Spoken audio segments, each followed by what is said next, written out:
श्री स्वामी समर्थ. इकडे मोक्षा मम्मींच्या मांडीवर बसली होती की मम्मींनी चहा पाजला पाहिजे म्हणून. इकडे भाचा बघा ओरिओ बिस्किट घेऊन आला आणि तो सुद्धा चहा प्यायला बसला. ताई इकडे मोबाईल बघत बघत आमच्या दोघींचा चहा सुद्धा घेतला आम्ही. ताई बोलले देवपूजा आज मी करतो. मग म्हटलं रविवार आहे तर लागलेच खंडोबाला अभिषेक सुद्धा घालून घ्या.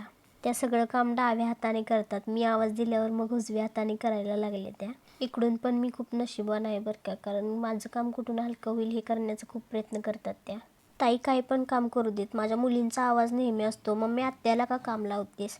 मग मी इकडे झाडू मारत होते, माई मात्र इकडे साडी नेसून बसली होती.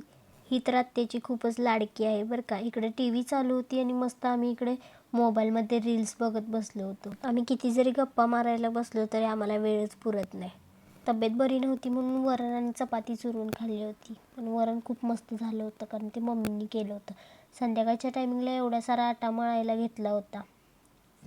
पण ह्याच्यासारखं सुख कशातच नाही. वरण भात आणि उडदाचं पापड त्याच्यासोबत लोणचं असेल तर एकदमच भारी.